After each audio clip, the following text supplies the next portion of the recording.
We look at screens every day without thinking twice.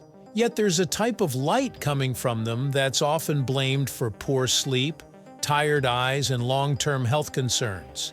It's invisible on its own, difficult to feel, and easy to misunderstand, which makes it both familiar and mysterious at the same time. You've probably seen settings designed to reduce it, or warnings telling you to avoid it at night, but that leads to a simple question worth answering properly. What exactly is blue light, and why does it matter so much?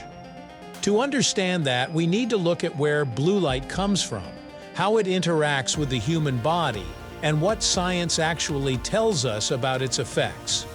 Right here, on History of Simple Things.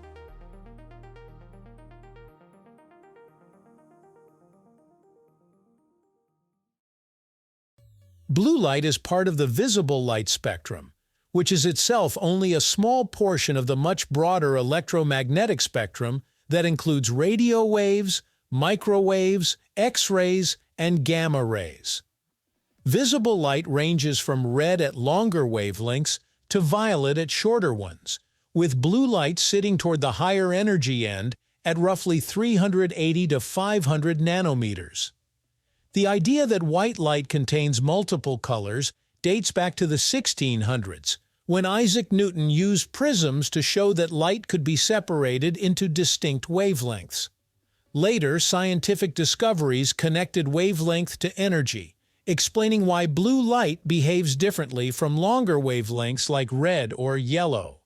This matters because blue light is not a modern invention created by screens.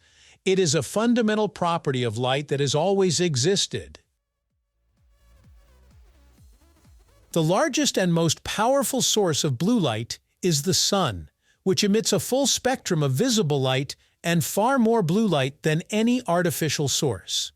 Human biology evolved under this natural cycle of bright blue-rich daylight and dark nights. Artificial sources of blue light include LED lighting, fluorescent bulbs, and digital screens such as smartphones, computers, tablets, and televisions. These technologies often emit a higher proportion of blue wavelengths due to how efficiently they produce light. Although screens emit much less blue light than sunlight, they are viewed at close distances and for extended periods, often indoors and after sunset. Modern concerns about blue light are therefore less about its presence and more about the timing and duration of exposure. Blue light interacts with the eye differently than longer wavelengths because it scatters more as it passes through the cornea and lens. This scattering reduces contrast and makes focusing slightly more demanding for the visual system. Over long periods, especially during screen-heavy tasks, this can contribute to digital eye strain, which includes symptoms such as dry eyes, blurred vision, headaches, and general visual fatigue. Blue light is also more difficult for the eye to focus precisely, requiring constant small adjustments that add to strain during near work.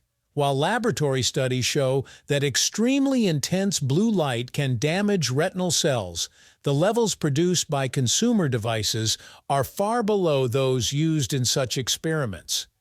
The discomfort people feel is real, but it reflects visual stress rather than injury. One of blue light's most important effects involves the body's circadian rhythm, the internal clock that regulates sleep, alertness, and hormone release. Specialized cells in the retina are especially sensitive to blue wavelengths and send signals directly to the brain's master clock. When these cells detect blue light, they suppress the production of melatonin, the hormone that signals the body to prepare for sleep. During the daytime, this response is beneficial and helps maintain alertness. Problems arise when blue light exposure continues late into the evening, particularly from screens used in dark environments. This can delay melatonin release, shift sleep timing, and make it harder to fall asleep even when the body feels tired. The question of whether blue light causes long-term eye damage has been widely debated, but current scientific consensus does not support extreme claims. Major eye health organizations report no strong evidence that normal screen exposure causes permanent retinal damage or eye disease. Some laboratory studies suggest that very high levels of blue light can stress retinal cells, but these conditions do not reflect real-world device use. Where blue light clearly has an effect is on visual comfort and sleep regulation. Much of the fear surrounding blue light comes from simplified interpretations of early research combined with rapidly changing technology habits. The evidence supports awareness and moderation rather than alarm. Managing blue light exposure does not require avoiding modern technology. Many devices now include features that reduce blue-heavy wavelengths in the evening by shifting displays toward warmer tones. Taking regular breaks during screen use, maintaining proper ambient lighting, and avoiding bright screens before bedtime can reduce eye strain and sleep disruption. Exposure to natural daylight, especially in the morning, helps reinforce healthy circadian timing and improve sleep quality later on. Blue light itself is not inherently harmful. Its effects depend largely on intensity, duration, and timing throughout the day.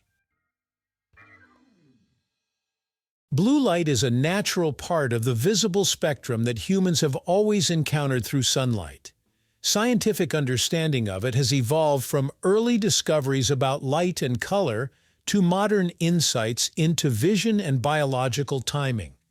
While artificial lighting and screens have changed how and when we experience blue light, evidence shows that its main effects involve comfort and sleep rather than permanent damage.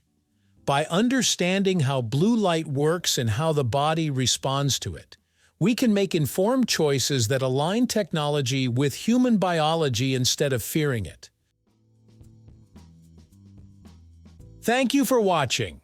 If you have suggestions for our next video, feel free to share them in the comments below. We'll be sure to give you an acknowledgement for your contribution.